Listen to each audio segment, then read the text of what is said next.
Meus amigos, meus irmãos em Cristo, Deus abençoe a sua vida.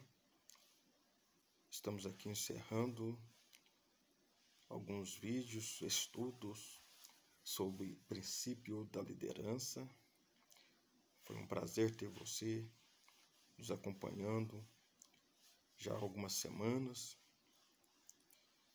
Você que está pegando agora este vídeo, que possa ali assistir outros vídeos ali no YouTube, o canal que nós ali iniciamos, e você digite ali PR José Rogério Donizete, ou somente o meu nome completo, José Rogério Donizete, né, com 2 TI, e tenho certeza que você será edificado pela palavra de Deus, pela instrução, pelo ensinamento, que ali nós abordamos sobre o princípio da liderança, falamos bastante sobre o campo da atuação do líder, comunicação do líder, a psicologia, né, o gerenciamento da emoção do líder, o padrão de vida, né, o comportamento do líder.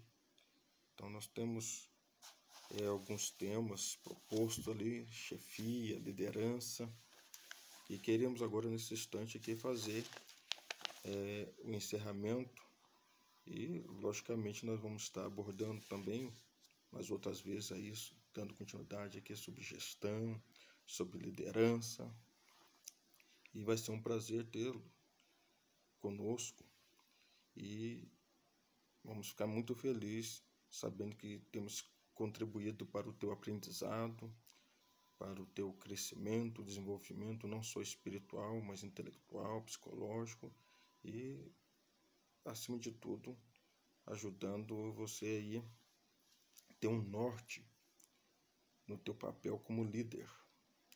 E nós queremos agora nesse instante encerrar esses estudos falando aqui sobre a reciclagem do líder, a importância de que o líder ele não pare de estudar, de buscar o conhecimento. Isto é importante para nós que almejamos realmente dar continuidade neste processo de poder influenciar pessoas, gerenciar outras pessoas, para que essas também possam se tornar líderes melhores, líderes competentes, líderes que venham ser bênção para a vida dos outros. E aqui falando sobre reciclagem do líder, como nós já havíamos proposto para você, veja bem, o segredo do sucesso não é prever o futuro, é preparar-se para o futuro que não pode ser previsto. Esta palavra é a palavra aqui do Michel Hammer,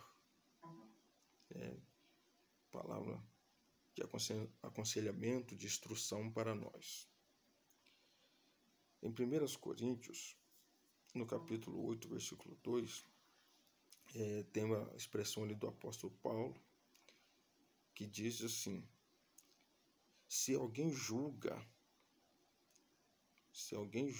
ou cuida saber alguma coisa, com efeito não aprendeu ainda como convém saber.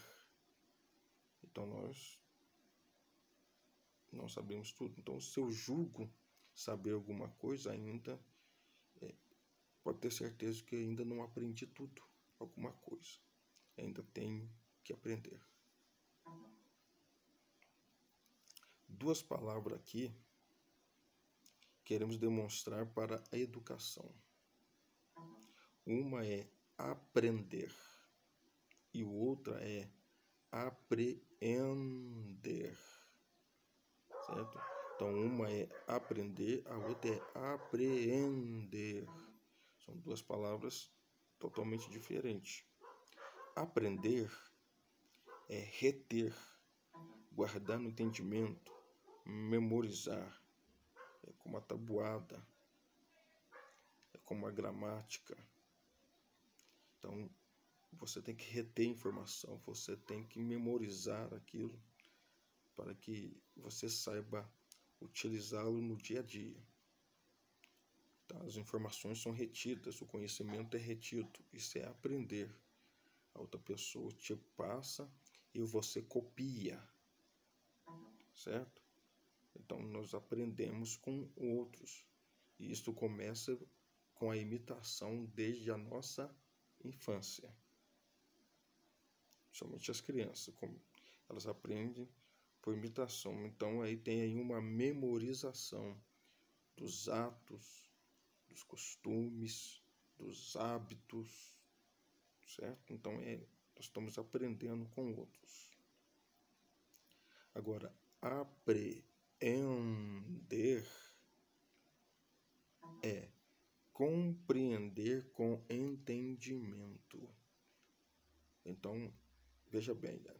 Temos aí a matemática, a memorização da tabuada, mas quando eu uso o meu entendimento, dentro aí da matemática, da multiplicação, do adicional, e aí tem as questões que são problemáticas, eu tenho que trabalhar com o raciocínio lógico.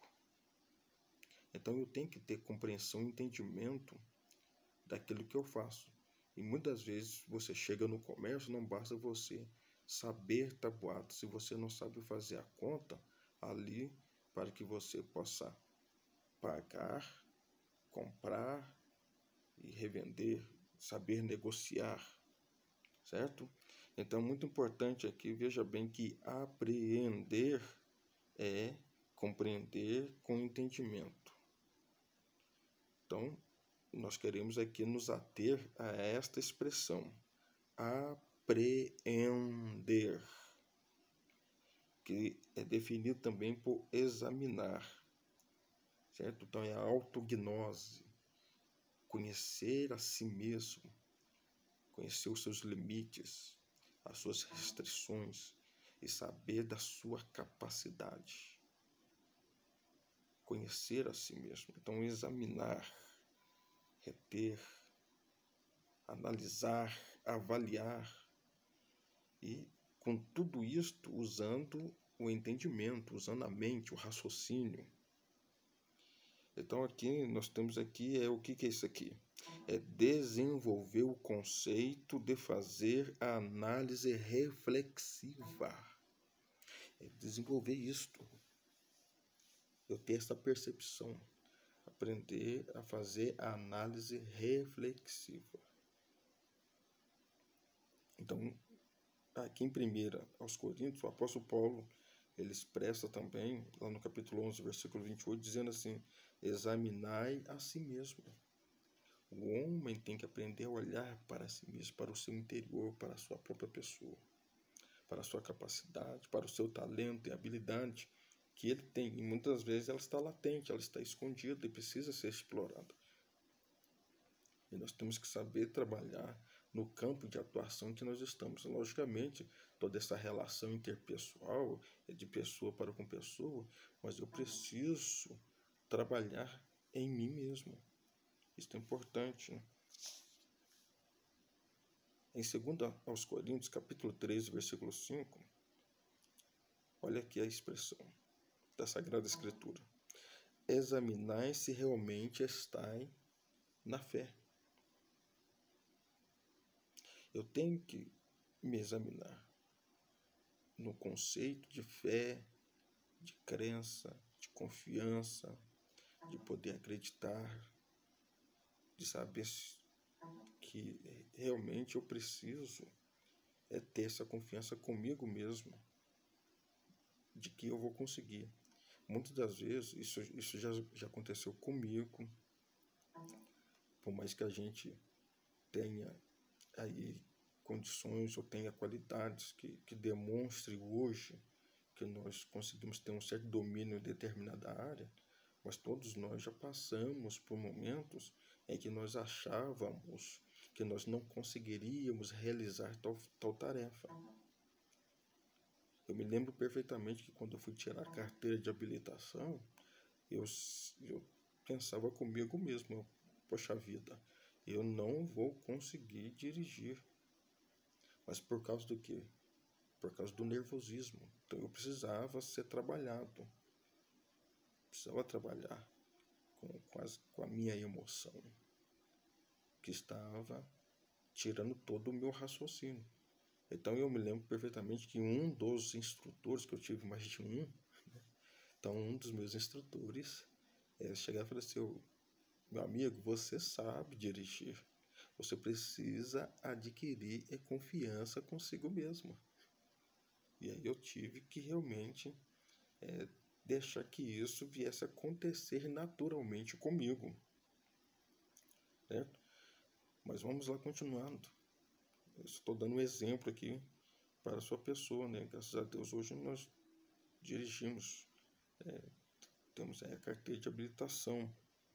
Mas lá em João, segundo a palavra do Mestre do Senhor Jesus Cristo, aqui capítulo 5, versículo 39, diz assim: examinai a Escritura. Você já parou para pensar que muitas pessoas leem sem saber o que estão lendo? Eles não examinam as palavras, o seu significado, a etimologia,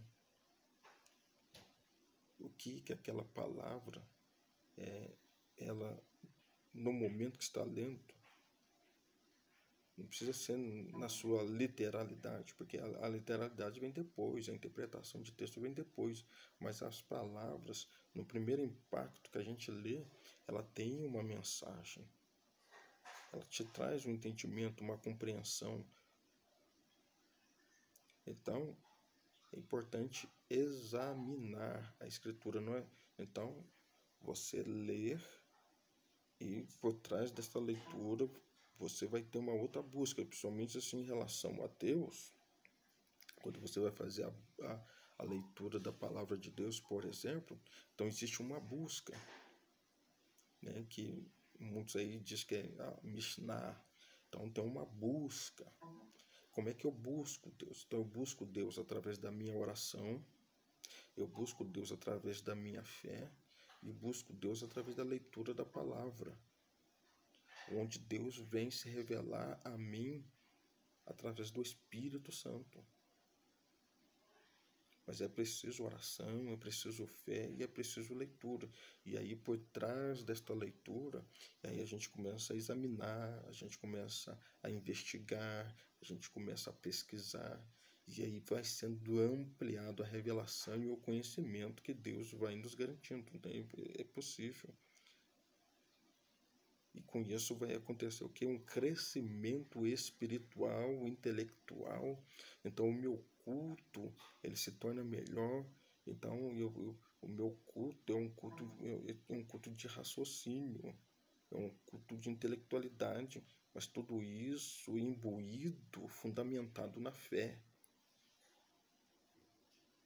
Certo? Bem, então vamos lá. O líder, o gestor ou o pastor, a pessoa veta que está na frente do trabalho, né, o docente, né, o professor, ou então o businessman, né, o businessman, que aqui é o homem do negócio, é o gestor, é o empreendedor, é o gerente, é o comerciante. Então, é o homem do negócio, né, o businessman. Então, aí, o que nós temos aqui? Ele desenvolve uma cultura geral no campo da política e da economia. Conhece um pouco de tudo, possuindo uma multicultura e pluricultura do saber. Então, ele sabe trabalhar não somente com aquilo que ele tem, aquela ferramenta que ele tem, mas ele vai buscar outras ferramentas também, para ele fundamentar, para ele ganhar mais firmeza, mais força naquilo que ele tem para fazer. Então, de início, é suficiente a cultura média universitária. Manter-se atualizado com as mudanças e reportá-las à organização é desafios constantes para o líder. Então, o estudo contínuo é desafiador. E são poucos que se empreendam ou que querem explorar esta área, este campo, esta mata, né? Conhecer ali realmente o terreno que precisa ser explorado, somente através da leitura, da ciência, do conhecimento. O Dr. Anthony Campolo, diante de um estudo sociológico referente aos dados de uma pesquisa, mostra a resposta das pessoas ao serem abordadas, ao abordamento. Se você pudesse começar, o que faria diferente? Olha a pergunta. Em primeiro lugar, olha aqui a resposta. Se tivesse de fazer tudo de novo, refletiria melhor. Se tivesse de fazer tudo de novo, refletiria melhor. Refletir melhor. Parar para pensar. Se tivesse de fazer tudo de novo, essa aqui é a segunda coisa. Se tivesse de fazer tudo de novo, arriscaria mais. Então as oportunidades sempre estão aí, mas são poucos que tiram o proveito dela. Será que eu poderia me arriscar mais? Aquele novo emprego, não tenho certeza. Mas muitas vezes a gente nunca arriscou. Eu tenho um projeto, mas será que vai dar certo? Mas também nós nunca nos arriscamos. Se der errado, deu, mas pelo menos nós tentamos. Se tivesse de fazer tudo de novo, terceira coisa, se tivesse de fazer tudo de novo, faria mais coisas que continuariam a ter repercussão após a minha morte. E aqui está algo aqui muito interessante. Refletir mais, arriscar mais e fazer algo que possa repercutir depois da minha morte. A minha história, a tua história, como ela está sendo contada para os outros? Será que depois da minha morte, todos os meus atos, atitudes, palavras, ensinamentos, será que ainda vai continuar tendo aquele efeito como é a vida de Jesus Cristo? Porque Jesus Cristo morreu, foi sepultado e ressuscitou. Mas vamos deixar de lado a pessoa de Jesus Cristo. Vamos para o apóstolo Paulo, ou Saulo de Tarso. Este homem, depois da sua morte, as 13 cartas, inclusive Hebreus daria então 14 cartas, até hoje ele tem uma influência sobre as religiões. Até hoje ele consegue, mesmo depois da sua morte, influenciar milhares e milhares de pessoas, e isso tem vindo há séculos. E pessoas têm tido o encontro real com a pessoa bendita de Jesus Cristo, ou têm se tornado pessoas melhores, têm sido usado a palavra dele em palestras, que têm somado vidas que têm sido tão influenciadas, tão impactadas por este homem que foi chamado por Deus para trazer luz às nações, trazer esta revelação plena de Deus, o Pai, através do seu Filho Jesus Cristo. Que contribuição que este homem tem dado, não só à igreja, mas às famílias, às pessoas, durante séculos e gerações. É importante eu pensar nisso. Se eu puder fazer alguma coisa novamente, que eu possa fazer algo, que eu possa refletir, que eu possa arriscar mais e que possa trazer uma repercussão mesmo depois da minha morte. Pessoas ainda continuam sendo impactadas. Vamos continuar? Que tipo de filosofia de vida se aplica em minha liderança? Opa! Olha só. Myron Rush aborda que certa vez um pastor lhe proferiu um relato. Embora a maioria dos pastores se sinta capaz de liderar a igreja no campo espiritual, infelizmente, poucos se sentem aptos ou bastante para administrá-la como instituição. Isso é sério, meu querido. Muitos homens de Deus no campo espiritual são grandes ferramentas, grandes instrumentos do Senhor, mas no campo físico, econômico, financeiro, material, eles têm dificuldade. E como tem? Dificuldade de aconselhar, de orientar, de instruir, falta capacitação. Isso é sério, meu amado. É muito sério. Em Mateus capítulo 20,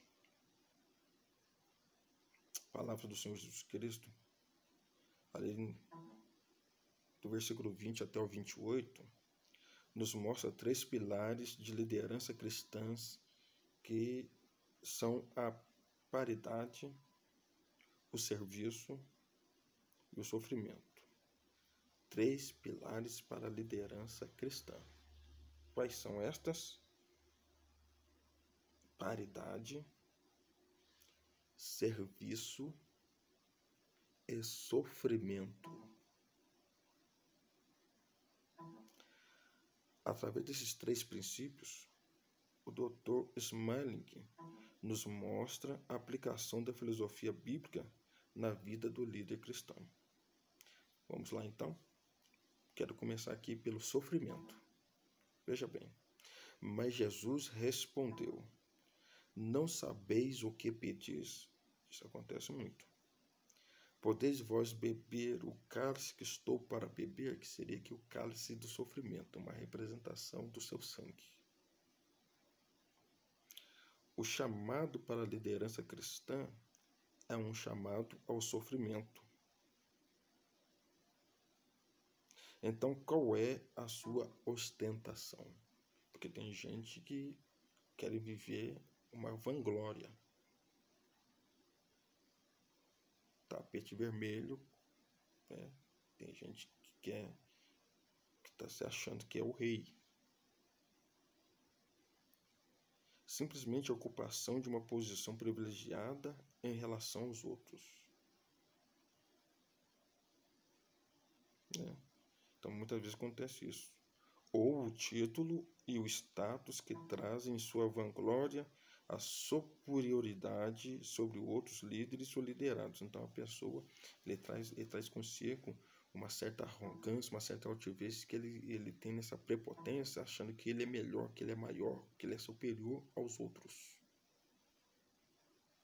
Filipenses capítulo 2, versículo 3 e 4, olha que a expressão da palavra de Deus que o apóstolo Paulo fala. Nada façais por partidarismo ou por vanglória, mas por humildade, considerando cada um os outros superiores a si mesmo. Aprenda a valorizar o outro. Eu tenho que aprender a valorizar, a ser humilde, a respeitar a posição dos outros também. O líder deve estar preparado para enfrentar pressões externas, ataques dos concorrentes. Afinal, a vida é competitiva. Conflitos internos, superar a si mesmo, é acreditar e confiar que pode realizar quando muitos não esperam de si. Porque chegando nós a Macedônia, olha aqui a palavra de Deus. Nenhum alívio tivemos, pelo contrário, em tudo fomos atribulados. Lutas por fora, temores por dentro. Olha o que o apóstolo Paulo passou. Ora, quem quer viver piedosamente em Cristo Jesus, estes padecerão perseguições, estes sofrerão perseguições. Então, o sofrimento faz parte. Você tem que entender isso. Existe dificuldade? Existe. É um ponto. Então, todos nós temos uma cruz. O líder tem que entender se ele tem a sua cruz. Paridade. Agora vamos para a paridade. Então se chegou a ele a mulher de Zebedeu com seus filhos, que seria que Tiago e João, e adorando-o, pediu-lhe um favor. Perguntou-lhe ele: que quereis? Então, olha, Jesus Cristo perguntou.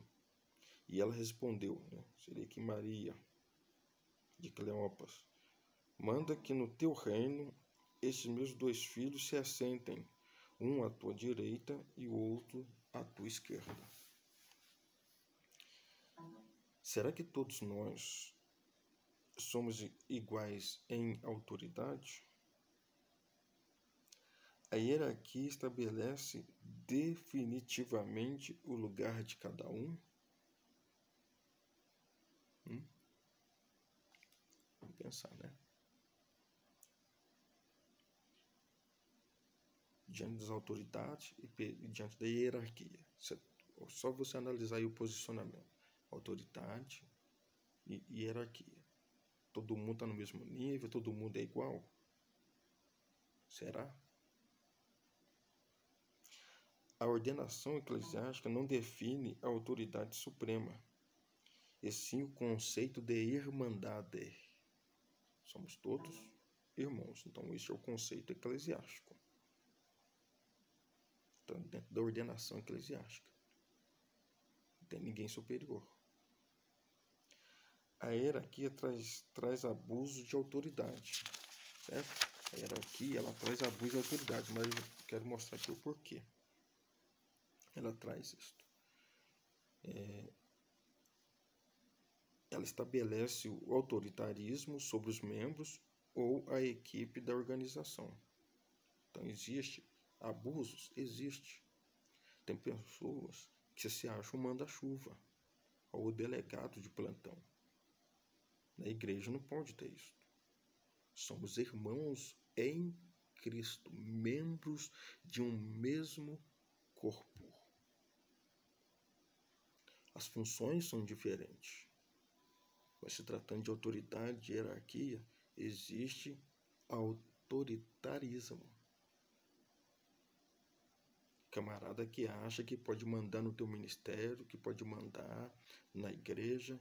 Não. Você foi chamado para organizá-la da melhor forma para que haja um bom funcionamento. Porque o cabeça, que eu me lembre ainda, é Cristo. Mas os ministérios, apóstolo, profeta, evangelistas, mestres, certo? Então, eles foram chamados para o quê? Para a edificação do corpo, para que este bem ajustado, alinhado, saibam servir a cabeça, em amor e em verdade. É a palavra de Deus. Só você ler lá Efésios capítulo 4, a partir do versículo 11 em diante. Vamos lá continuar? Então, o lícito é servir, se importar com o que passa com o outro. Então, aqui temos aqui a empatia e não a apatia. Saiba, olha só a palavra de Deus que diz: sabe que os governadores dos povos os dominam. Então as autoridades, elas querem impor sobre o povo. Estão sobre o povo como governo. E os maiorais exercem a autoridade soberana. Mas entre vocês, discípulos de Jesus Cristo, não será assim entre vós. A exigência primordial é a empatia solidária. Vamos lá, Filipenses capítulo 2, versículo 1 e 2. Se há, pois, uma exortação, um encorajamento em Cristo, se há entranhados afetos e misericórdia, do modo que penseis a mesma coisa, tenhais o mesmo amor, sejais unidos de alma, tendo o mesmo sentimento. Aleluia. Talvez alguns pensem que a liderança ou o reconhecimento do líder em destaque na cooperação se faça por meio de artifícios, malogros, bajulação para conseguir o posto desejado.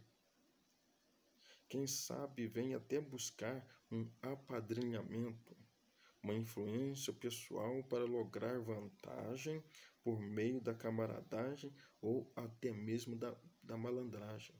E muitos aí buscam até o nepotismo, um certo favoritismo, né?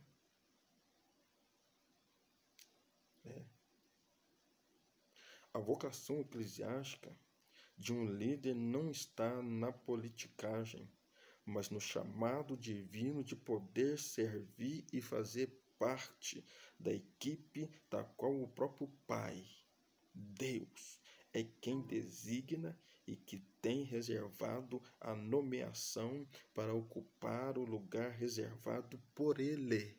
É por Deus, o Pai.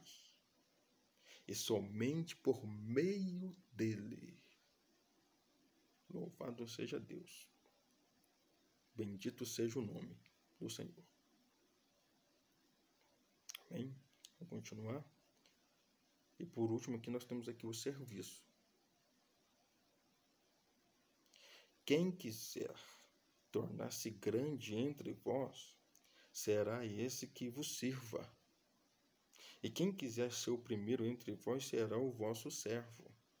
Tal como o Filho do homem, que não veio para ser servido, mas para servir e dar a sua vida em resgate de muitos. Olha aí, Jesus veio para servir. E eu e você, como membros no seu corpo, como discípulos dele, queremos ser servidos, sendo que muitas vezes o Senhor também quer que nós aprendamos a servir, sejamos garçom, venhamos preparar a mesa, ajeitar os pratos, talheres, e muitas das vezes venhamos até mesmo a distribuir a refeição para as pessoas e saber servir bem. Tem essa questão ainda, servir bem. Liderança que manda, obriga a obedecer, não é e deve sim ser capaz de servir, auxiliar e até orientar. A ordem não é faça que eu corrija, e que estamos juntos nesta empreitada. Sim. Não é simplesmente você faz, mas que eu possa dizer, vamos fazer juntos. Gálatas, capítulo 6, versículo 2 ao 5, diz assim: levai as cargas uns dos outros, e assim cumprireis a lei de Cristo. Olha, como que eu vou cumprir a lei de Cristo? Levando a carga um dos outros. Emprestando o ombro, ou colocando o ombro debaixo da mesma carga. Auxiliando e ajudando o outro. Porque se alguém julga ser alguma coisa, olha agora. Antes eu tinha falado, se alguém pensa saber alguma coisa, está enganando a si mesmo. Ainda não aprendeu o que convém. Certo? Mas agora olha aqui.